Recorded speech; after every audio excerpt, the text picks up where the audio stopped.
What's going on? That's Textbook Sports Squad. It is Monday, September 25th, 2023, and you know what that means. We just got a full slate of NFL and college football games. And of course, I'll also be talking a little bit about college football, a little bit about the NFL. Appreciate y'all for tuning into this podcast. The channel is growing. I appreciate every single one of y'all for y'all listening, participating in the chats, in the comment section. Truly appreciate it. And with that being said, let's just get into it. Of course, as y'all know, that's textbook.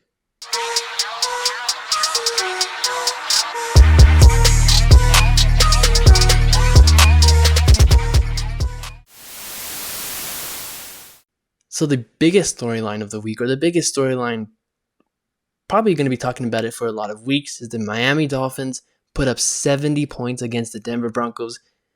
The second most points in an NFL game. All kinds of offensive records were being broken.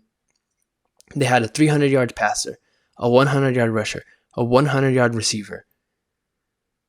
This is an offense, I'm going to give them the nickname of the Legion of Zoom just because you have to figure that with Tyreek Hill, Devon Achane, Raheem Mostert, Jalen Waddle, these are playmakers that have to at least run a 4-2 or a 4-3.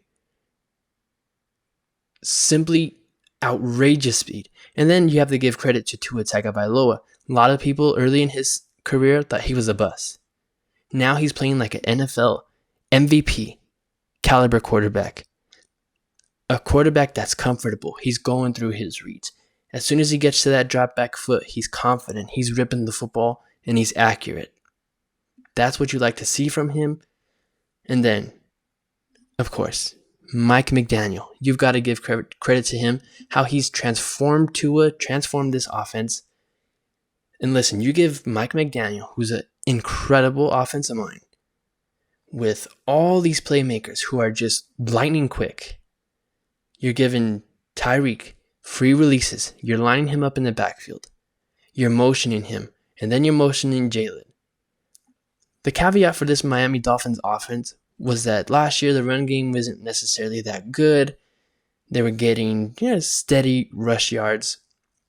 Got to give credit first off to that offensive line because they're keeping Tua upright. They're keeping his jersey clean. They have some injuries along that offensive line. But the biggest difference to what makes this offense so dynamic is that yesterday, and I know it was against the Denver Broncos defense, they've been giving up just about everything to anybody, but they were getting sustained 7-8 yard rushes. So if this rushing offense is on the same level as the passing, oh my goodness, we're going to have an all-time offense that's just absolutely setting records. And they might very well be on pace to be one of the greatest offenses ever. On paper, when you look at everyone they have, you can say definitely, yeah, this is an offense that it's all-time great. But the records they're setting, the passing yards Tua set in week 1, how he's continued to keep that level of play up. Now, I know that they're in a tough division in the AFC East, but this is a team you consider the defense. Vic Fangio, defensive wizard, always has top 10 defenses every year. They have talent defensively, especially on the defensive line. Saying that they won't lose a game is a long stretch, but overall on that roster, they should be favored in every game, I think, in my opinion. They'll lose a couple of games. Maybe it'll be their overlooking opponents, or an opponent finds something schematically that they can take advantage of. But right now, this is the best team in the NFL. And then on the flip side for the Denver Broncos, not looking so great for them, but you know what? I'll say this. Russell Wilson isn't the problem. You gave up a lot of draft capital and a lot of assets to go get him.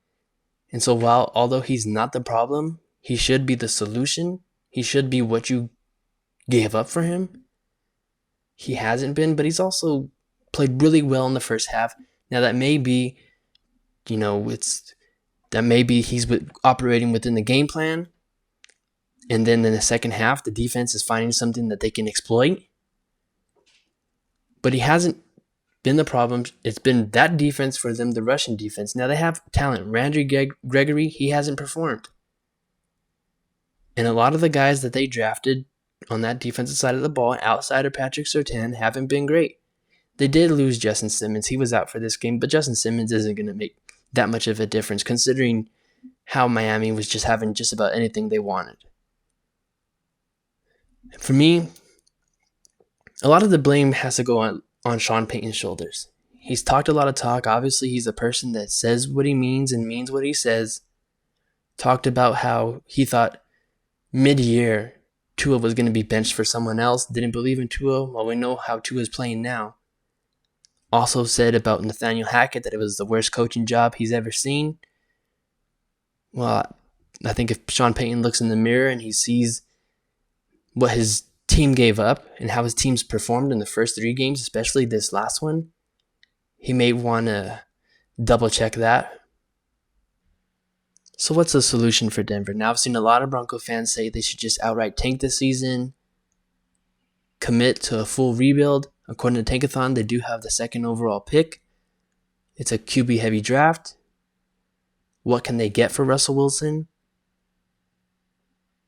Obviously, there's been reports they're looking at shopping Jerry Jeudy.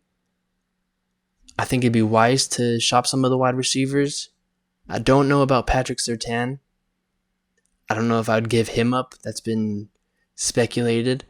Obviously, he probably has the most value on that team, so you could get more for him.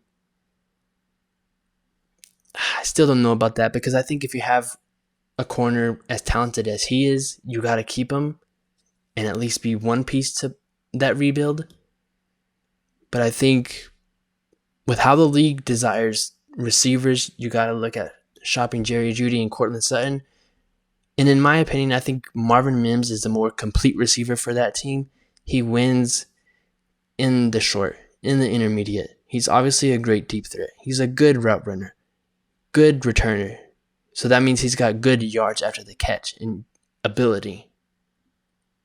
I think you shop some of those guys, have Marvin Mims be your wide receiver 1, and go on from there. And so addressing college football, the Oregon football coach made some comments before the game in the locker room. He invited the media in. And it's pretty ironic for me because as a football coach, you have the decision to either invite the media or tell them to stay back. He decides to invite them in, and then he says, we're a team of substance. They play for clicks, basically. We play for wins. But then he's inviting the media in, and he's looking at the cameras, making sure that they see that he says these things. Now, I had Colorado picked to win this game. Obviously, I was wrong. May or may not have been an emotional decision. I like Colorado. I like Deion.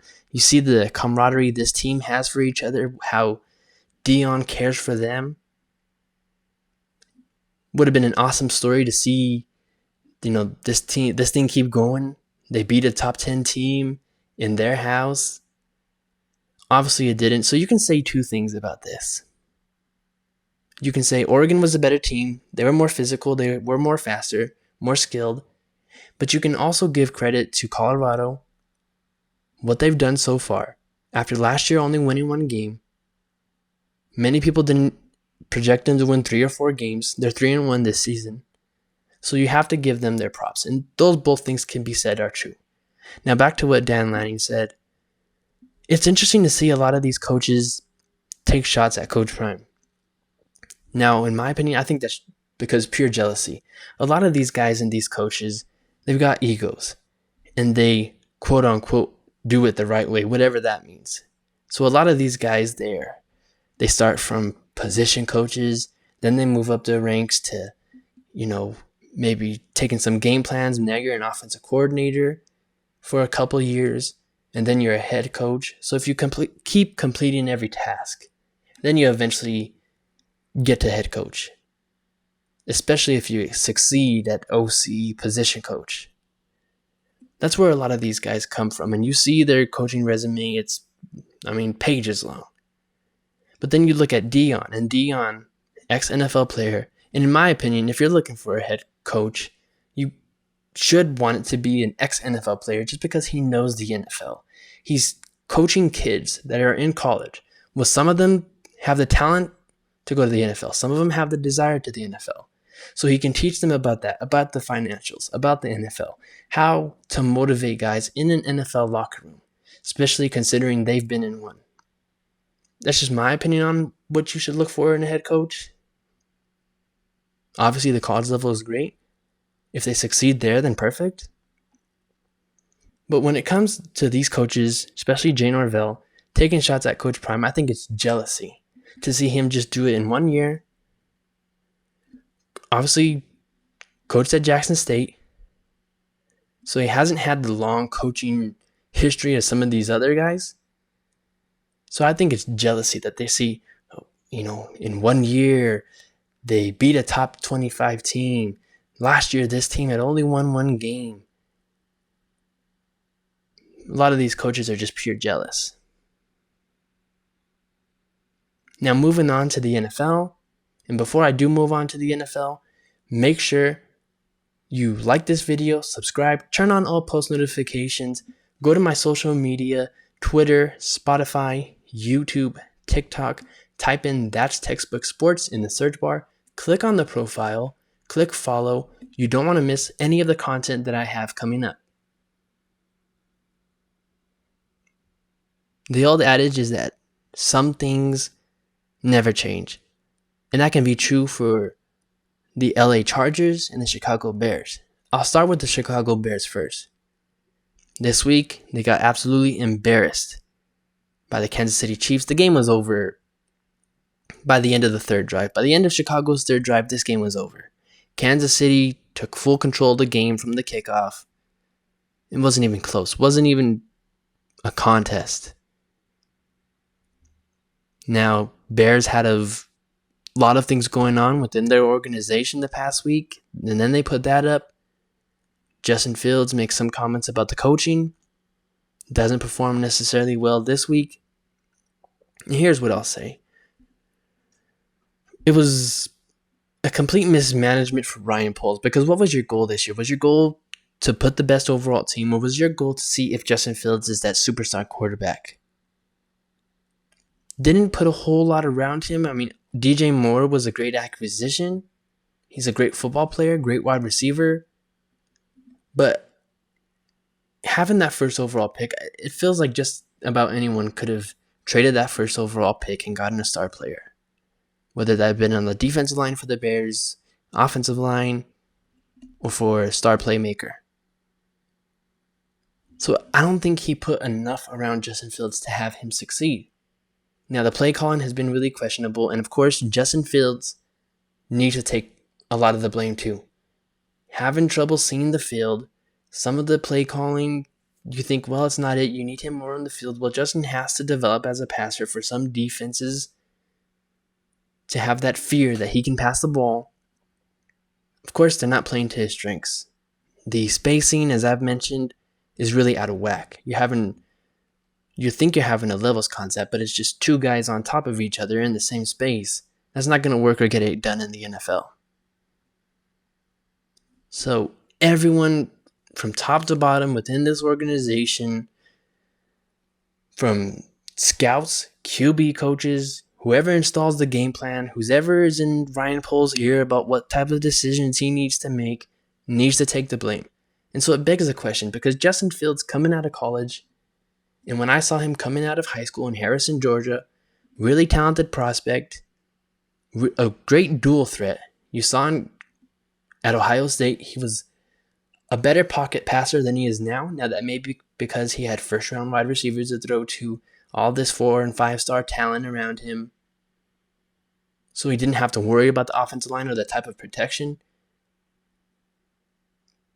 Now, that happens with a lot of college quarterbacks. I mean, if you're coming from any of those blue blood elite programs, you're a top pick in the NFL draft, you're going to be in the worst situation possible. That's just how the NFL goes. But going back to the Chicago Bears, it feels like sometimes there's just some organizations that just can't get it done for whatever reason. Chicago Bears has been one of them, especially at the quarterback position. Now, with Lovie Smith, they've had really good teams. They've gone to an NFC Championship game. Jay Cutler was their quarterback. Lost that game. Cutler was hurt too. But they still had some kind of success, especially a lot of it was with Lovey. Great defense year after year. This year, I don't think they have any defense at all.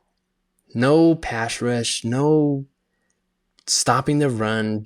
Offenses can run the ball whenever they want to.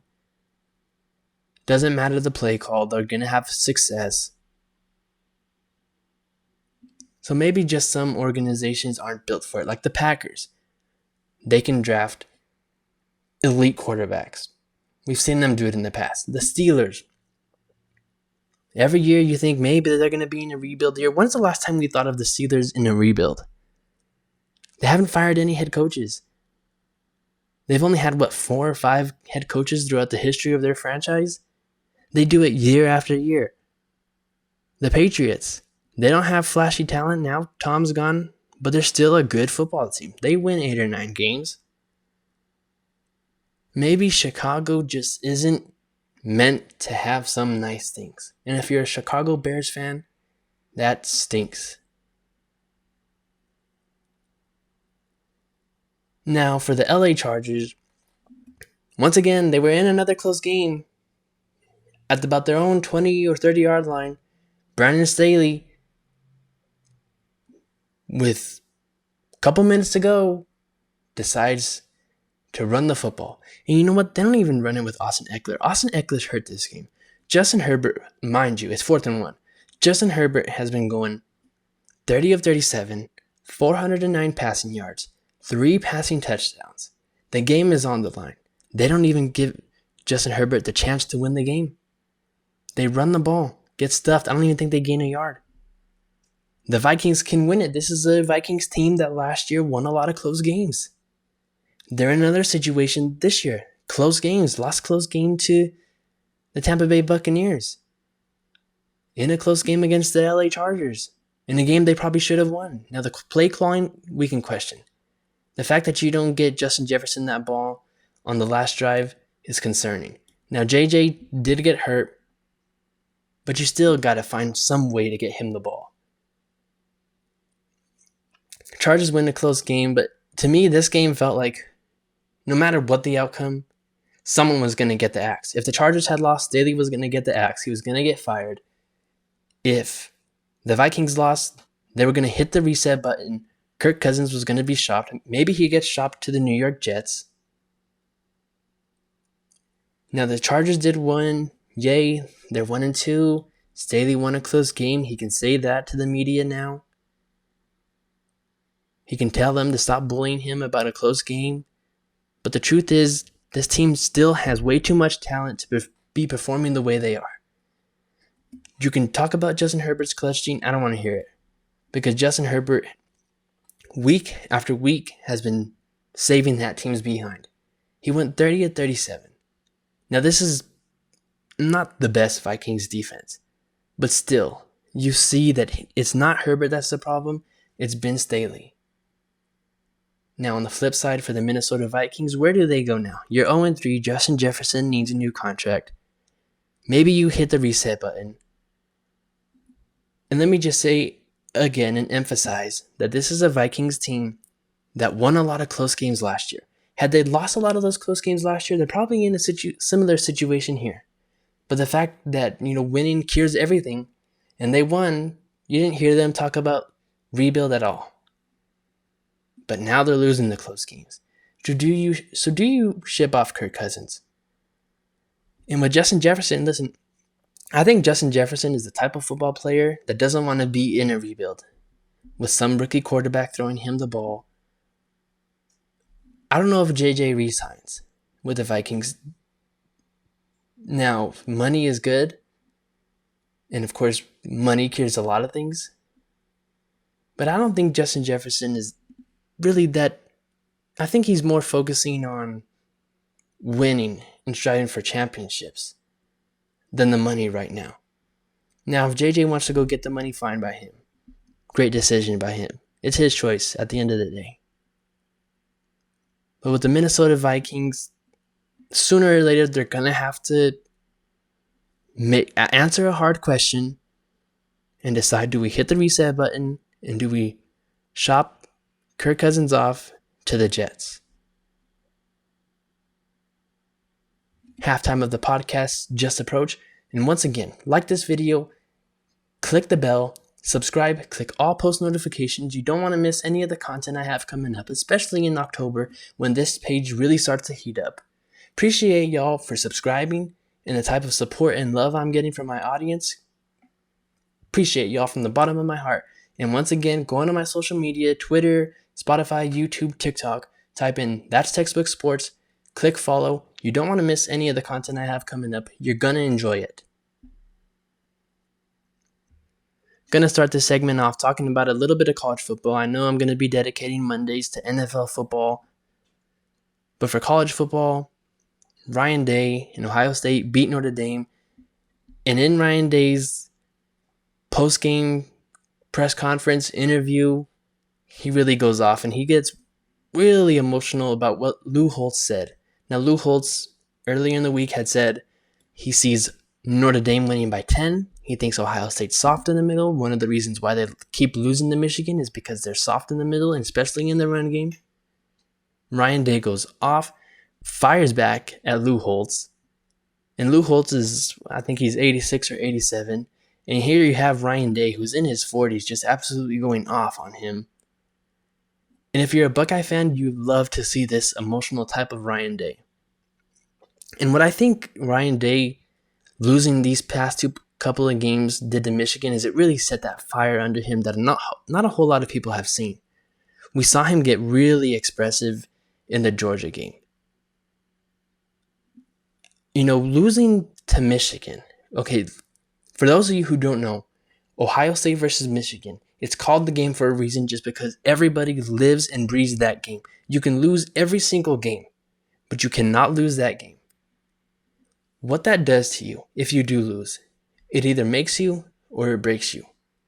Some people in the Ohio State program and a lot of Buckeye fans thought, okay, we got to get Ryan Day out of here. Soft program, John Cooper 2.0. Instead, they win a tough physical football game on the road against Notre Dame. Cal McCord, how's he going to do in that type of environment? Leads a game-winning drive.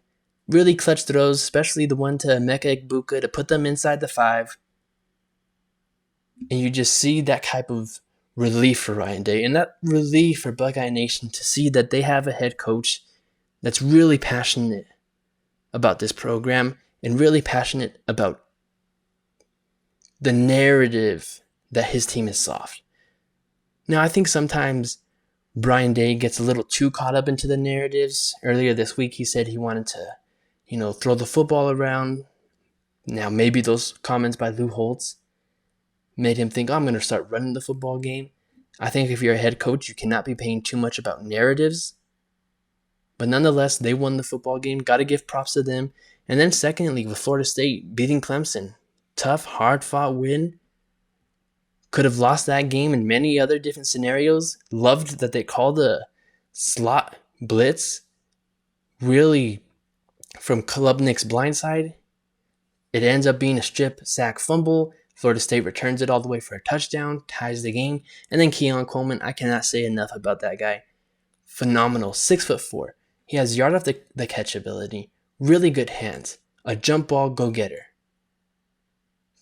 Tremendous. If it wasn't for Marvin Harrison Jr., he's probably the undisputed wide receiver 1. But since Marvin Harrison Jr. is there, he's the undisputed wide receiver 2 in the nation, in my opinion. Third quarter of the podcast is heating up or approaching. Once again, go to my social medias, type in That's Textbook Sports, hit the follow button, like this video, subscribe, turn on post notifications. I appreciate it. Now, in the past couple of weeks, I talk about the team that is winless. That's actually a lot better than what their record says. Now, a lot of the teams that are 0-3, you're 0-3 for a reason. But I think the team that's winless, that I think is a lot better than their record, and we all know is going to be a lot better than their record. This one's not going to be a shocker. I think it's the Cincinnati Bengals. They started off to a similar start last year. There's concerning reports that Joe Burrow isn't 100% healed from his calf injury.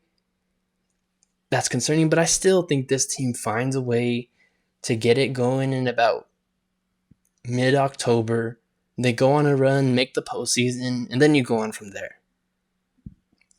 Now, the team that's a lot of people thought was going to be bad, but actually might be really good, in my opinion, is the Tampa Bay Buccaneers.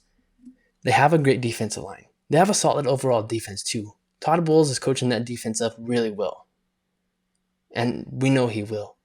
Solid offensive line, playmakers all around the field. Mike Evans, Chris Godwin, Rachaad White. Decent offensive line with Tristan Wirfs and them. Baker Mayfield is doing just enough so that way this team can win the close games. I'm not saying that they're going to beat the Philadelphia Eagles, but I do like Tampa Bay's chances in this game. And I like their chances in the division, especially considering, look, Derek Carr is hurt in the loss against the Green Bay Packers. You got Carolina with the rookie QB. We saw how the Falcons looked up against the Lions. I like the Tampa Bay Buccaneers in this division. I think they're a team that you got to watch out for, especially considering how a lot of teams might think, oh, they're going to be some easy team. You cannot overlook the Tampa Bay Buccaneers. And then another honorable mention, I'll give an honorable shout out to the LA Rams, playing really good football. This is an overall roster that isn't impressive, and they gave away a lot of their guys, or a lot of the guys that they had from that Super Bowl team are either not on the team anymore or getting a little bit older. They're still performing incredibly well. Puka Nacua, how about him? I know it's early, but favorite for Offensive Rookie of the Year. He's on an incredible pace, an unseen pace we haven't seen before. We'll see how he finishes out the rest of the season, but shout out to the LA Rams. So really quickly, before I wrap up here, I know there's been a lot of talk and conversation about rookie quarterbacks.